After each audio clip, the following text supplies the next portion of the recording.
ने मेरो श्याम देखो, काहू ने मेरो श्याम देखो, काहू ने मेरो श्याम देखो, काहू ने मेरो श्याम देखो।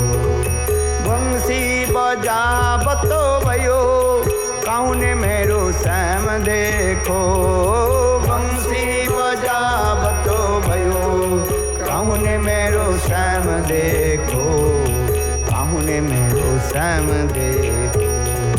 राधा तेरो श्याम हमने गोकुल में देखो, राधा तेरो श्याम हमने गोकुल में देखो। अल्लाह में बतो काहू ने मेरो श्याम देखो, पलना में झूला बतो भयो, काहू ने मेरो श्याम देखो, काहू ने मेरो श्याम देखो, काहू ने मेरो श्याम देखो। राधा तेरो श्याम हमने वृंदावन में देखो, राधा तेरो श्याम हमने वृंदावन में देखो। आज रचावतो भयो, काहू ने मेरो श्याम देखो, आज रचावतो भयो, काहू ने मेरो श्याम देखो, काहू ने मेरो श्याम देखो, काहू ने मेरो श्याम देखो। राधा तेरो श्याम हमने गोवर्धन में देखो, राधा तेरो श्याम हमने गोवर्धन में देखो। आवतो भयो, काहू ने मेरो श्याम देखो, आवतो भयो, काहू ने मेरो श्याम देखो। राधा तेरो श्याम हमने नंदगांव में देखो, राधा तेरो श्याम हमने नंदगांव में देखो। आवतो भयो, काहू ने मेरो श्याम देखो, आवतो भयो, काहू ने मेरो श्याम देखो, देखो, काहू ने मेरो श्याम देखो। राधा तेरो श्याम हमने बरसाना में देखो, राधा तेरो श्याम हमने बरसाना में देखो। आवतो भयो, काहू ने मेरो श्याम देखो, आवतो भयो, काहू ने मेरो श्याम देखो, काहू ने मेरो श्याम देखो, काहू ने मेरो श्याम देखो। राधा तेरो श्याम हमने जमुना तट पे देखो, राधा तेरो श्याम हमने जमुना तट पे देखो। आवतो भयो, काहू ने मेरो श्याम देखो, आवतो भयो, काहू ने मेरो श्याम देखो, देखो, काहू ने मेरो श्याम देखो, काहू ने मेरो श्याम देखो, काहू ने मेरो श्याम देखो।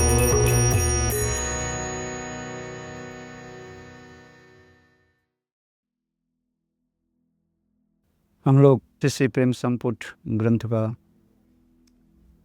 अध्ययन कर रहे हैं, अनुशीलन कर रहे हैं, जिसमें कृष्ण राधा जी के प्रेम महात्मा के राधा जी की मुखारविंद से सुनने के लिए देवांगना के रूप में प्रकट हुए।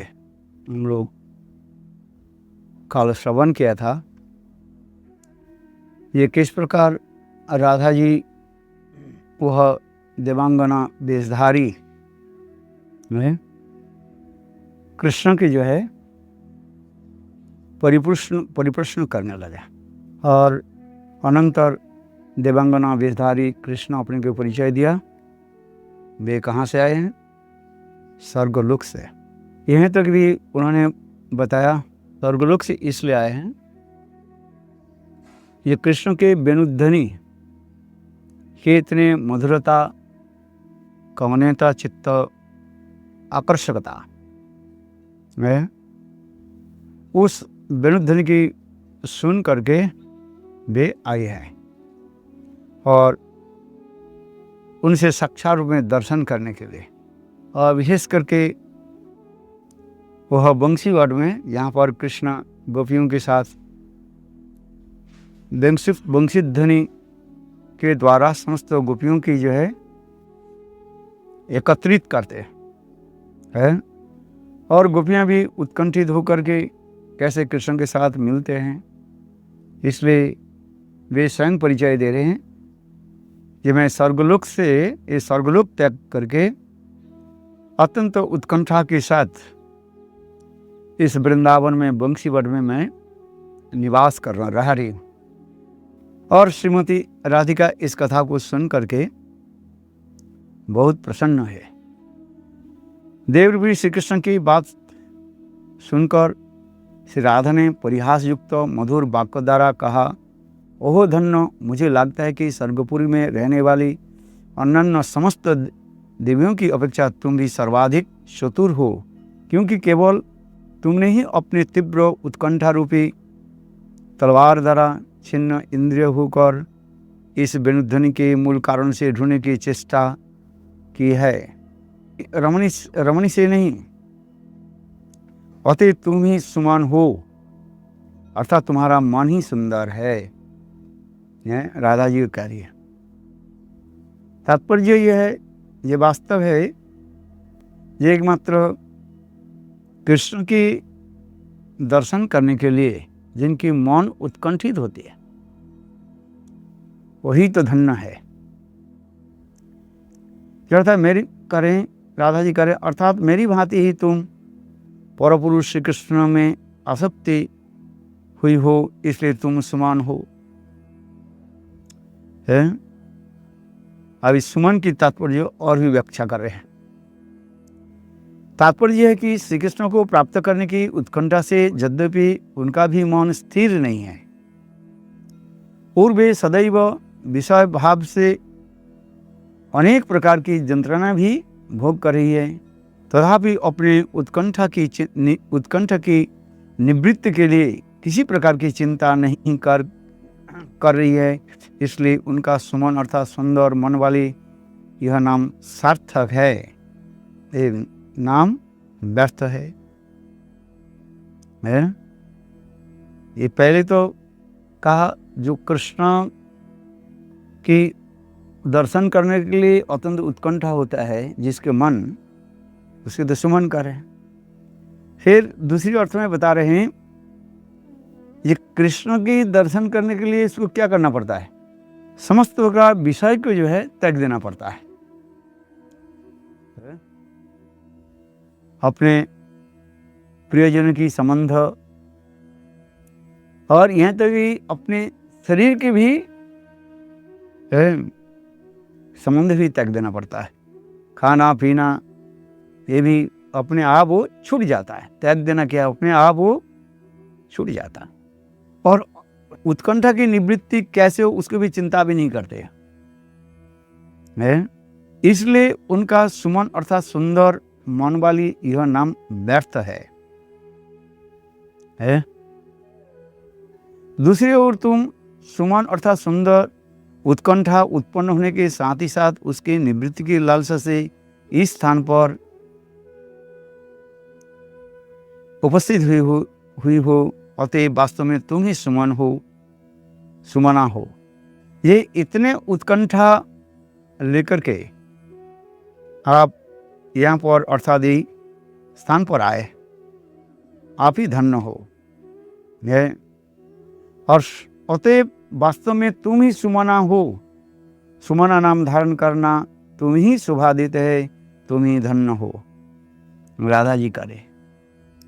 इस प्रकार राधा के मधुर परिहासपूर्ण वचनों के सुनकर देवांगना वेशधारी श्री कृष्ण मधुर हास्य कांति द्वारा अपने होठों के धोए हुए मंद मंद भ्रू नर्तक के साथ बोले, हे राधे, पर नारी को अपने समान मत समझना। अर्थात तुम जिस प्रकार परपुरुष श्री कृष्ण में आसक्त ही हो, मुझे भी ऐसे मत समझ लेना। मुझे यहाँ देखने भी समर्थ हो सकते हैं। कौन करे? कृष्ण करे, अर्थात देवांगना वेशधारी कृष्ण करे है। तब राधिका बोली, तुमने किस कारण से इस स्थान पर आगमन किया है? इस कृष्ण के विलास का एकांत में अनुभव करो। तुम्हारा परपुरुष से प्रयोजन क्या है? जैसे भी हो, अब तुम बोलो, तुम्हें मुझे क्या पूछना है? राधिका बोली, परपुरुष के प्रति आसक्त होना उचित नहीं है। जो साध्वी सती जो नारी है, ये परपुरुष के देखने की उसके उत्कंठा रखना नहीं चाहिए। तुम्हारा परपुरुष से प्रयोजन क्या है, ये बात बताओ। राधिका जी प्रश्न करिए, जैसे भी हो, अब तुम बोलो, तुम्हें मुझसे क्या पूछना है? तुम क्या चाहते हो मुझे बताओ। अब तक मैंने तुमने परिहास आदि किया, यह केवल इसलिए कि तुमने मुझे अपने सुखी मानकर अंगीकार किया है। मैं जैसे आपको सुखी समझ लिया, आप भी मुझे उसी प्रकार सुखी मान लो। इसलिए मैं आपके साथ थोड़ा परिहास किया है, लाफ एंड जोक है, प्रेम पूर्वक परिहास किया। देवांगना वेशधारी श्री कृष्ण बोले, सखी तुम परिहास करो, और परिहास में तुम्हें कौन पराजित कर सकता है? मेरी सखी राधे, तुम मेरी सखी हो, यह अति सामान्य बात है। अपितु तुम तो मेरे प्राण की समान प्रियतमा हो। यह सत्य है कि तुम मानुषी हो, किंतु देवबोधि में भी तुम्हारे पवित्रकारी गुण कथाओं को नतमस्तक होकर प्रणाम करती है। देवांगना कहने लगी, हे राधे, यह सत्य है ये तुम तो मानुषी हो, किंतु तथापि देवलोक में रहने वाले जितने भी सती साध्वी नारियां हैं, स्त्रियां हैं, वो भी तुम्हारे पवित्र गुण कथाओं को नतमस्तक होकर प्रणाम करती है। तात्पर्य है कि यद्यपि श्री राधिका लीलारस आस्वादन की लालसा से मानवीय रूप से प्रकट होकर विहार कर रही हैं, तथापि वस्तुतः वे साधारण प्राकृत मानवी नहीं हैं। वे अत्यंत श्रीमद श्री भगवत अवतार के मूल अवतारी स्वयं भगवान श्री कृष्ण की पूर्ण शक्ति स्वरूपिणी है। अतएव उन श्री राधे को गुण कथाओं को यदि देवांगना आदि भी प्रणाम करती है, तो उसमें आश्चर्य की बात क्या है? यहाँ पर सिद्धांत दे रहे हैं। ऊपर से हम देख रहे श्रीमती राधिका एक साधारण मानवी जैसे लग रहे, स्त्री जैसे लग रहे, किंतु वास्तव में श्रीमती राधिका तो स्त्री भी मानवी नहीं है, अरे ऑर्डिनरी स्त्री नहीं है, वुमेन नहीं है। इसलिए ये देव देवियाँ उनकी भी चरण कमल की जी प्रणाम भी करे, स्तुति भी करे, है, इसमें आश्चर्य की बात क्या है? श्रीमद् भागवत में दशम स्कंद की प्रथम अध्याय के श्लोक संख्या 17 से 23 तक श्रील सुखदेव गोस्वामी ने भी भाव के अनुसार श्री कृष्ण के आविर्भाव प्रसंग का वर्णन करते हुए कहा कि राजाओं के बीच धार प्रफुल्लित होकर धरणी पृथ्वी देवी एक बार जब गाय का रूप धारण करके और उन सर से क्रंदन करते हुए ब्रह्मा के निकट अपने दुर्भाग्य का निवेदन किया था, तब उसने दुखपूर्ण वृत्तांत को श्रवण करके ब्रह्मा और उसे लेकर क्षीर सागर में तट पर गए थे, जहाँ क्षीरोदकशाही महापुरुष ने समाधिस्थ ब्रह्मा जी से कहा था कि अर्थात देव स्त्रियां श्री कृष्ण और उनकी प्रियाओं के प्रति संपादन करने के लिए ब्रज में जन्म ग्रहण करेंगे। अतएव दासी योग्य देव बधुओं के प्रणाम अयुक्तिक नहीं है, युग युग तो है। अर्थात कृष्ण जब प्रकट होंगे तो स्वर्ग के रहने वाली भी, वो समस्त रमणीय भी इस ब्रज में जन्म ग्रहण करे। देवांगना वेशधारी कृष्ण और भी बोले, सखी मैं इस समस्त अतिरंजित यानी अलंकार युक्त वचन तुम्हारी स्तुति करते हुए नहीं कर रही हूँ, अथवा तुम्हारे प्रति उदासीन वशतः परिहास करने के लिए भी नहीं कह रही हूँ, अतएव तुम लज्जित मत हो। मैं कभी भी मिथ्या वचन नहीं बोलूँगी। समुद्र कन्या लक्ष्मी देवी तथा पार्वती तक भी सौंदर्य और सौभाग्य आदि गुणों से तुम्हारे समान नहीं है। अनंत कोटि विष्णु लोक नम्र पद्म जार चिते हिमाद्रिजा पुलो मजा विरिंचजा बराप्रदे अपार सिद्धि रिधि सत्पदंगुली नगे कदा करी शशि मन कृपा कटाक्ष आजनम है। इसलिए वो देवांगना जो बोल रही है ये सत्य है। इस प्रकार के वचन चैतन्य चरितामृत में भी गौरांग सुंदर के प्रश्नों के उत्तर में श्री रामानंद राज में भी कहा है, जहाँ शुभ गुण बंचे सत्य भमा जार ठाई कला विलास सिके ब्रज रमा जार सौंदर्य आदि गुण बंचे लक्ष्मी पार्वती जार पतिव्रता धर्म बंच अरुंधति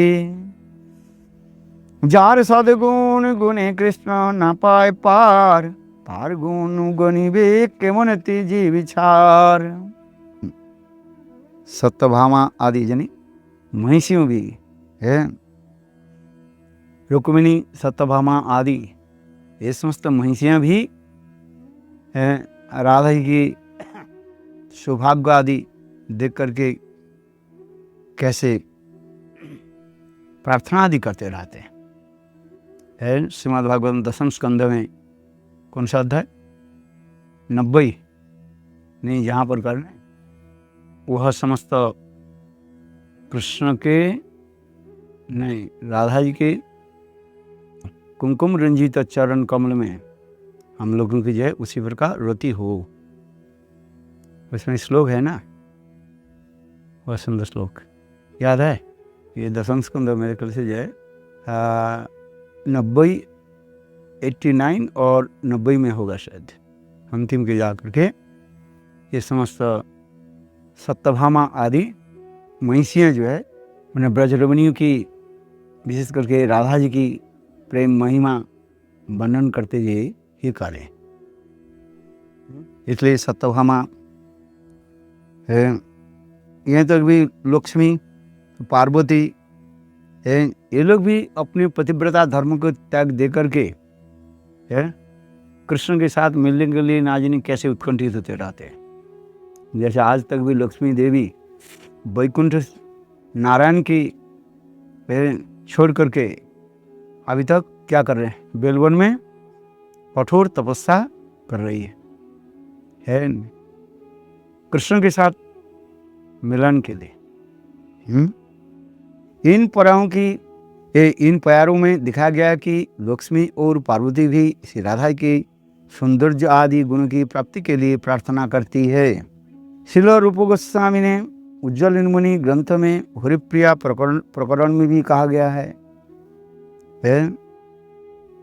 ये रासोल्लास विलंघ्रितात्व पदवी विश्रांतो अप उद्धृत सिंगार राज्य अरुंधति मुखस्रोति वृंदेन वंदिता आराध्योपि माधुरी परिमल व्याख्याप्त लक्ष्मी श्रिय सात्रलोक विलक्षणा ददतुव कृष्णस्य सख सुखम। यद्यपि ब्रजसुंदरियाँ राग उल्लास के वशीभूत होकर आर्यपद का उल्लंघन करती हैं, तथापि अरुंधति आदि सती रमणियाँ भी परम श्रद्धा के साथ उन ब्रज गोपियों के समस्त आचरण की वंदना करती है। ब्रजरमणियाँ वनवासिनी होने पर भी अपने माधुर्य परिमाण के द्वारा वैकुंठ की अधीश्वरी लक्ष्मी की शोभा तिरस्कृत करती है। त्रिजगत में विलक्षण ऐसे श्री कृष्ण वल्लभ हैं, आप लोगों का सुख विधान करें। प्रस्तुत श्लोक में यह उल्लिखित हुआ है कि राधा के माधुर्य सम्मुख, राधा जी की जो माधुर्यता के सम्मुख लक्ष्मी आदि सौंदर्य तिरस्कृत होते हैं। श्री राधा जी श्री कृष्ण की सर्वश्रेष्ठ प्रियतमा है। श्री कृष्ण की अनंत शक्तियों में चित्त शक्ति, माया शक्ति और जीव शक्ति प्रधान है। यह चित्त शक्ति अंतरंगा, माया शक्ति बहिरंगा और जीव शक्ति तटस्थ है। ये तीन शक्ति को अंतरंगा स्वरूप शक्ति प्रधान है। ये स्वरूप शक्ति सवार ऊपर है। सच्चिदानंदमय श्री कृष्ण की स्वरूप शक्ति की तीन भागों में विभक्त है। आनंद अंश से राधिनी, सत अंश से संधिनी और चित्त अंश से संबित अर्थात ज्ञान। श्री कृष्ण और उनकी भक्त को आनंद प्रदान करने वाली राधिनी शक्ति के सार अंश का नाम है प्रेम। राधिनी सार का नाम प्रेम। प्रेम का परम सार महाभाव है। प्रेमेर सार महाभाव, महाभाव स्वरूपिणी राधा ठाकुरानी है। जिस प्रकार मूल अवतारी श्री कृष्ण से अनंत भगवत अवतारों का आविर्भूत होता है, उसी प्रकार श्री राधा से तीन प्रकार की कांताओं को अर्थात ब्रज गोपियाँ, ब्रज में ब्रज गोपियाँ, पूर्जनी द्वारकापुरी, महिषियों का और सभी भागवत धाम के लक्ष्मियों के भी विस्तार होता है। ये कहाँ कहाँ पर राधिका अपने सबके प्रकाश करते हैं। जितने भी ब्रज की गोपियां हैं वो है कौन हो? आनंद चिन्मय रस प्रतिभा विस्तार भी जो एवं निज रूप तया कला भी है। कृष्ण के आनंद प्रदान करने के लिए स्वयं राधा जी जो है वैकुंठ और द्वारका और गोलोक वृंदावन में तीन स्वरूप प्रकाशित होकर के ये सब लीला विलास आदि करते हैं। वैकुंठ में लक्ष्मी के रूप में, द्वारका में महिषियों के रूप में और ब्रज में गोपांगना के रूप में है। यही तो दिखाते जा रहे हैं, यह तत्व सिद्धांत दे रहे हैं।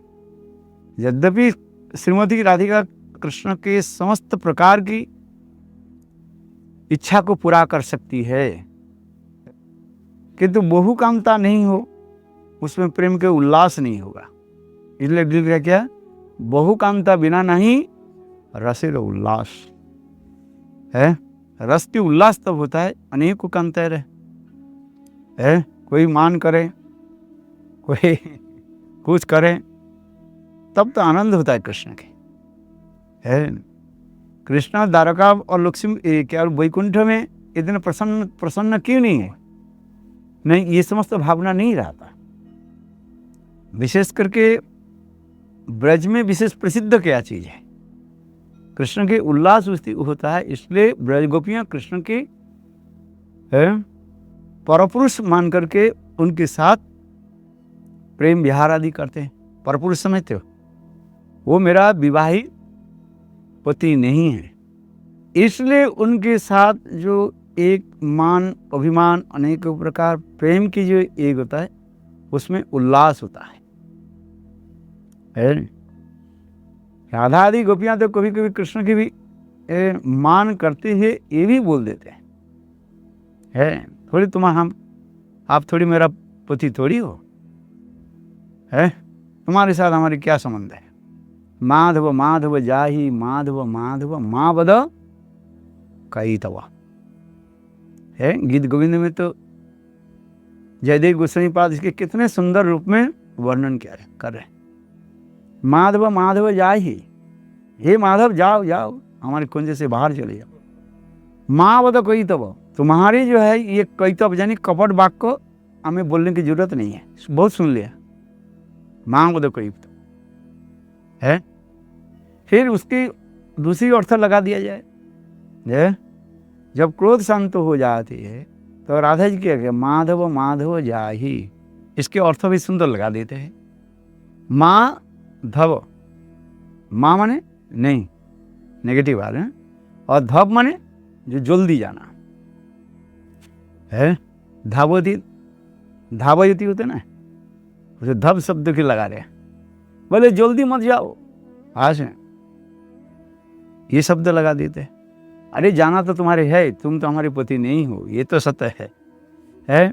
और हम दोनों एक ही साथ में अधिक समय भी नहीं रह सकते, ये भी ठीक है, किंतु जल्दी जल्दी मत जाओ, घोड़े के भांति दौड़ करके मत जाओ, है थोड़ी के समय बैठ करके जाओ।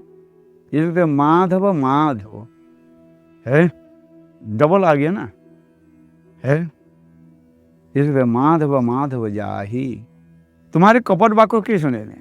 फिर उसके बाद दो माँ पिछले हो गए ना, माँ आगे लगा दी और इधर माँ लगा दी, टू नेगेटिव में।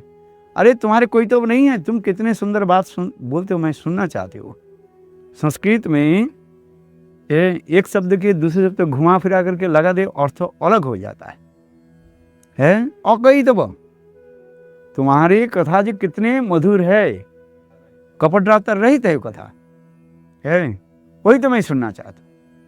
कभी मान में और कभी मान रहित होकर के राधा जी कृष्ण के साथ ऐसे प्रेम सूचक शब्द बोलते रहते हैं। क्यों सदा सर्वदा मान नहीं रहता है, केवल मान रहे तो प्रेम की सौंदर्य उत्कर्षता प्रकाश नहीं होगा, है आ समझिए। इसलिए परक्यात्त में जो चार जो अमोघ अस्त्र बताया है, क्या क्या, दुर्लभता पहले होता है, दुर्लभता कभू मिले कभू ना मिले, फिर बाम्यता आ जाता है, और फिर प्रच्छन्न कामुकता और निवारणता। ये समस्त भाव होने के लिए चार वस्तु होने के नाते प्रेम की सौंदर्यता माधुर्यता प्रकाश होता है। सत्यत्व में ये चार वस्तु जो है प्रकाश नहीं होता है। सामान्य रूप में ब्रह्मतत्व दिखाया जाता है, जैसे सत्यभामा आदि में दिखाया गया सामान्य रूप में है। इसलिए वो ब्रह्मता के क्या कहा जाता है, परिपूर्ण ब्रह्मता नहीं है, उसके कहते हैं आभास, मान की आभास कहा जाता है, मानाभास कहा जाता है। ये समस्त दिखा रही है। इसलिए राधा जी महिषी की लक्ष्मी, हाँ क्या बोले, ब्रज की गोपियाँ, पुर की महिषियाँ और सभी भगवत धाम की लक्ष्मियों का विस्तार होता है। लक्ष्मी गणेर विस्तार, इसे इसमें वो क्या बोले, इसके संवाद में आ रहे हैं। जब चैतन्य महाप्रभु वेंकट भट्ट से मिले, हास परिहास करने के बाद चैतन्य महाप्रभु ये भी तत्व सिद्धांत दिखाया गया है। बहुत सुंदर उसमें भी कथा प्रसंग है। श्री राधा जी इन तीनों की मूल अंशिनी है। अंशिनी माने यहाँ पर अंश आदि प्रकाश होते अंशिनी कहा जाता है। यहाँ से अवतार आदि प्रकाश होते उसके अवतारी कहा जाता है। इसलिए कृष्ण के क्या कहा जाता है, कृष्ण अवतार नहीं है, अवतारी, वो मूल अवतारी कहा है। अवतार तो अनेकों स्थान से प्रकट भी दिखाया गया। और क्या बोले, गर्भोदक से यही तो क्षीरोदकसाई विष्णु से भी कुछ अवतारों की जो है प्रकाश दिखाया गया। इस समस्त लघु भागवतमृत ग्रंथ में दिखाया गया। इसलिए कृष्ण के सर्व अवतारी, जहाँ से समस्त अवतार के मूल जो है ओरिजिन है। जिस प्रकार गंगा की तो अनेकों धाराएं हैं, किंतु मूल धारा को क्या कहा जाता है, गंगोत्री कहा जाता है। हिमालय की उच्च स्थान से जहाँ पर गंगा जी प्रकट है, फिर हजारों स्रोत धारा से धीरे धीरे धीरे नीचे उतरने लगे। फिर अनेकों धारा कहाँ कहाँ का वो प्रवाहित होती जा रहे है। उसी प्रकार कृष्ण के कहा जाता है मूल अवतारी है। कविराज गोस्वामी है बृहद गौतमी तंत्र से भी उद्धृत करके कहा है राधा जी के बारे में कह रहे हैं, देवी कृष्ण में पुक्ता राधिका पर देवता सर्वलक्ष्मी मयि सर्वकांति सन्मोहिनी परा है। सर्वलक्ष्मी गणेर तिहु हन अधिष्ठान सर्व सौंदर्य कांति बोई से जहाँ जहाँ रे सर्वलक्ष्मी गणेर शोभा হয় जहाँ होइते। चैतन्य चरितामृतम आदि लीला चतुर्थ परिच्छेद में ये वर्णन हो रहा है। इस समस्त प्रमाणों के द्वारा प्रतिपादित हुआ है कि श्री लक्ष्मी अथवा पार्वती सुभोग आदि गुण से राधा के समान नहीं है। देवांगना वेशधारी श्री कृष्ण बोले, कुछ भी बतला रही हूं सुनो है। त्रिजगत से उपस्थित होकर भी अर्थात परब्रह्म वैकुंठ आदि लोक में भी ऐसे कौन रमणी है जो तुम्हारे समान प्रेमवती होने का साहस कर सके अथवा मन में ही तुम्हारा बराबरी करने का सोच सके है। कृष्ण ये कह रहे, राधा जी के बराबर तो बहुत बराबर कोई हो ही नहीं सकता है, और यहाँ तक मन के द्वारा ही चेष्टा भी नहीं करते जो राधा जी के मैं बराबर हो जाऊं है। तुम्हारी यह बस सब गुण तुम्हारी ये सब गुण कथाएं मैंने कैलाश पर्वत सभा में सुनी है। कृष्ण कह रहे हैं, अरे आपके ऐसे गुण कथाएं जो है मैं पार्वती देवी के मुखारविंद से श्रवण किया। शिव पार्वती संवाद है उसमें, इसलिए शिव जी कभी कभी ये समस्त कथाएं जो है वर्णन करते। अतः मेरे अपने कपोल कल्पित वचन नहीं है। हे राधे है, मैं जो कुछ भी कह रही हूं ये अतीव सत्य है कि मैंने सुना है। देवांगना कहने लगी, मैंने जैसे सुना आपकी महिमा, उस महिमा को मैं आपके निकट वर्णन कर रही है, और कि अतिरंजित नहीं है, अधिक करके मैं कुछ नहीं कर है।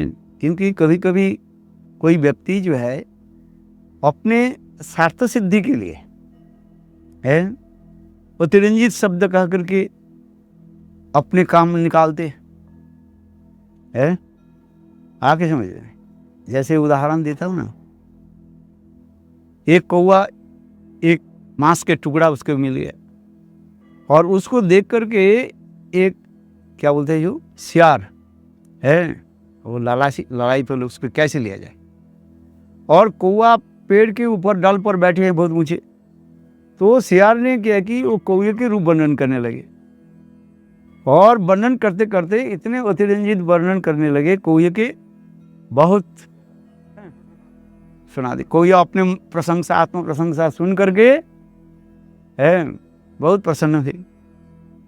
अंत में सियार ने कहा, देखो बहुत दिन हो गया तुम्हारे मुख से तुम्हारे जो स्वर को मैं नहीं सुना है, तुम इतने सुंदर स्वर से कीर्तन करते हो, वह अभी तक मेरा याद है, तुम एक बार कीर्तन मुझे सुना दो बस।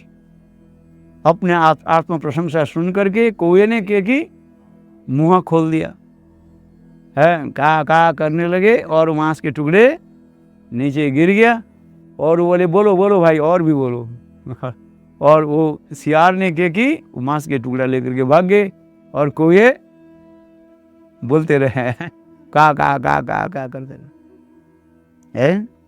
इसलिए कहने की तात्पर्य है, जिस प्रकार सियार अपने स्वार्थ सिद्धि के लिए मांस के टुकड़े प्राप्ति करने के लिए और उसके प्रशंसा सुनाया, और वो आत्म प्रशंसा सुन करके वो अपने भजन के वो खो दिया है। उसी प्रकार की यह कह रहे हैं, कृष्ण कह रहे हैं, माने देवांगना कह रही हैं, हे श्री राधिके, मेरा कोई स्वार्थ नहीं है, निस्वार्थ रूप में है, वह अतिरंजित होकर के मैं कुछ नहीं कह रही हूं। जैसे आपकी महिमा देवी पार्वती के मुख से मैंने श्रवण किया है, वही आपके निकट मैं वर्णन कर रही हूं है।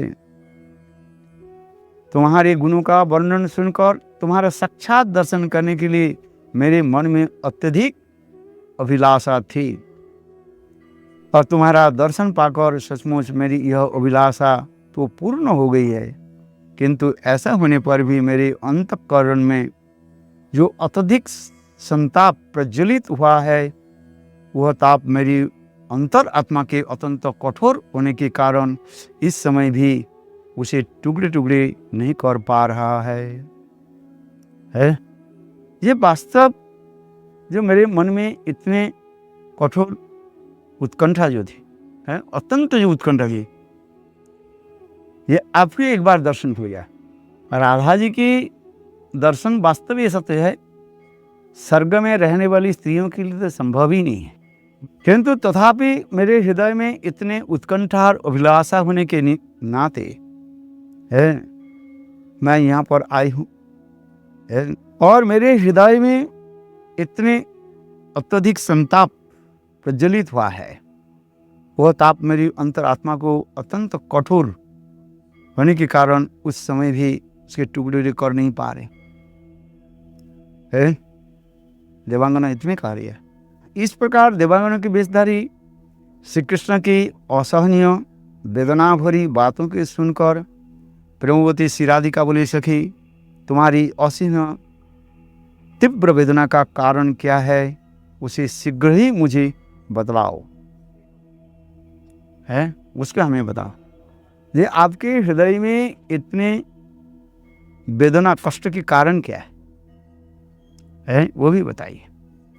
राधिका पुनः पुनः इस प्रकार प्रश्न करने लगी तो देवांगना वेशधारी श्री कृष्ण का कंठ अवरुद्ध हो गया, उनके नेत्र से निरंतर अश्रु प्रवाहित होने लगे और वे कुछ बोल नहीं पा रही है। श्री राधा स्वयं अपने मृदुल वसन अंचल द्वारा अश्रुजल से परिप्लुत उनके नयन और मुख को धीरे धीरे पोंछने लगे। कृष्ण कैसे क्या बोले, ड्रामा करने में कृष्ण कितना है चतुर है। राधा जी के थोड़ी सी भी भनक नहीं लगा रहे हैं, ये मैं कृष्ण हूं ये भड़क नहीं लगा रहे है। इसलिए समस्त स्त्रियोचित तो इसको भाव कहा जाता है। स्त्रियां ये अपने जो भावों के इतना रूप में प्रकट करते हैं, उसके किसी को पकड़ना संभव नहीं होता है। और कृष्ण जब स्त्री वेश धारण करके आए तो आप ये समझ लिए कृष्ण कितना चतुर है।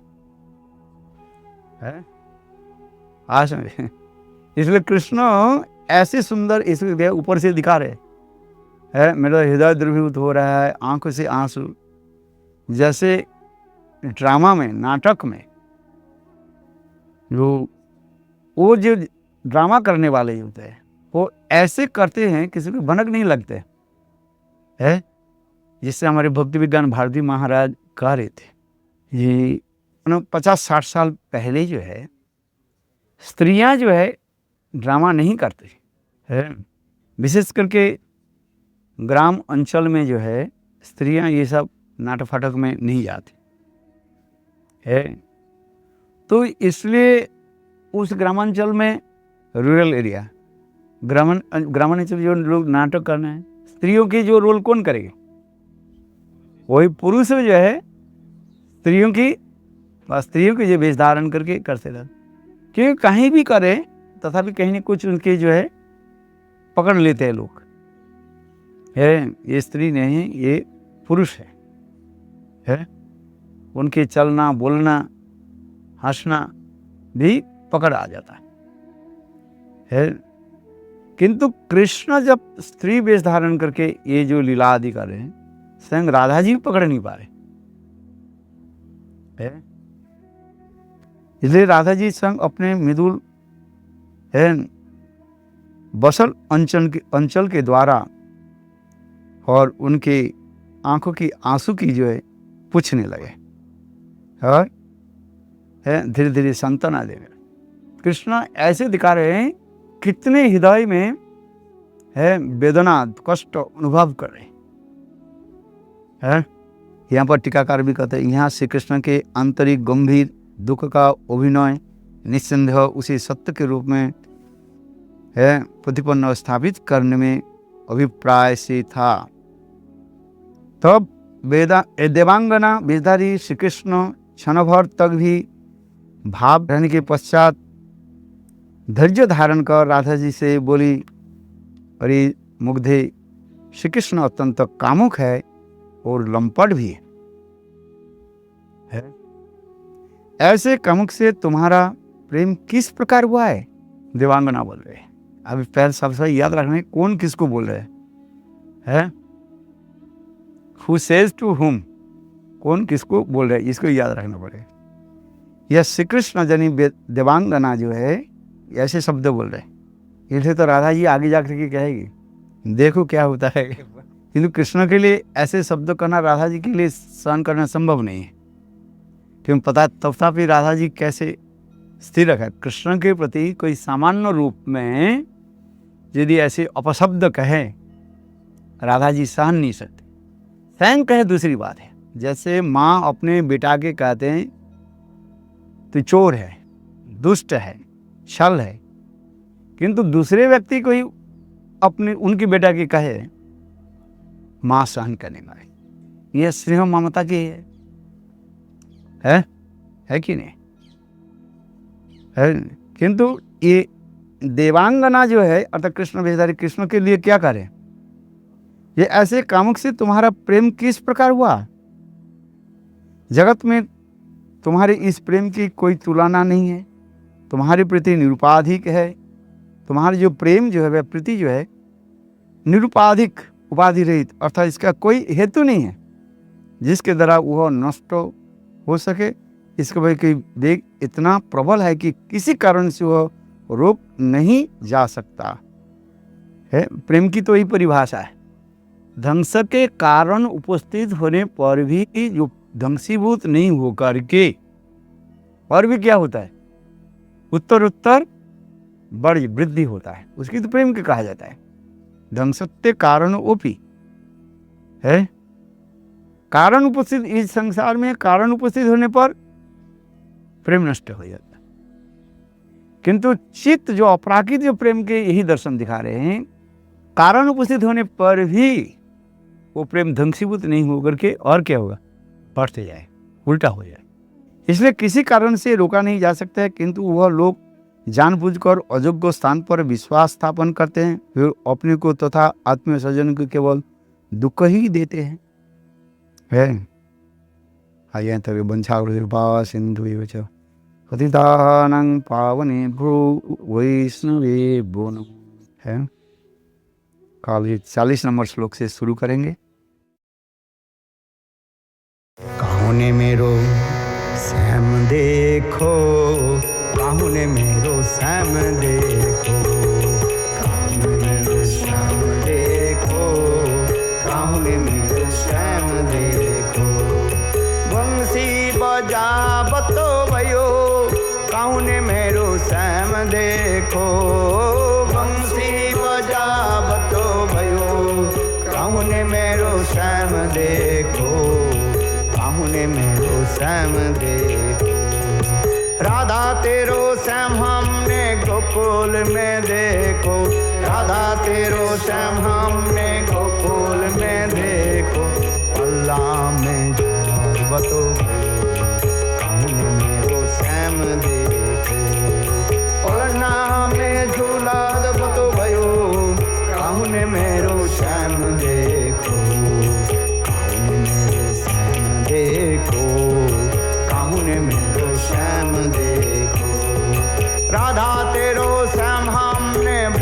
वृंदावन में देखो, राधा तेरो श्याम हमने वृंदावन में देखो।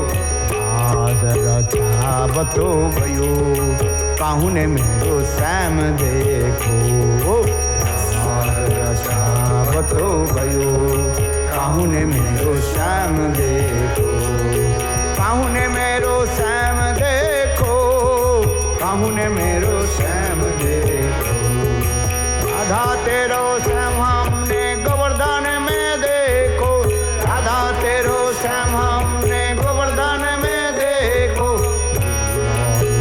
आवतो भयो काहुने मेरो श्याम देखो, आवतो भयो काहुने मेरो श्याम देखो। राधा तेरो श्याम हमने नंदगांव में देखो, राधा तेरो श्याम हमने नंदगांव में देखो। आवतो भयो काहुने मेरो श्याम देखो, आवतो भयो काहुने मेरो श्याम देखो, देखो काहुने मेरो श्याम देखो। राधा तेरो श्याम हमने बरसाना में देखो, राधा तेरो श्याम हमने बरसाना में देखो। आवतो भयो काहुने मेरो श्याम देखो, आवतो भयो काहुने मेरो श्याम देखो, काहुने मेरो श्याम देखो, काहुने मेरो श्याम देखो। राधा तेरो श्याम हमने जमुना तट पे देखो, राधा तेरो श्याम हमने जमुना तट पे देखो। आवतो भयो काहुने मेरो श्याम देखो, आवतो भयो काहुने मेरो श्याम देखो।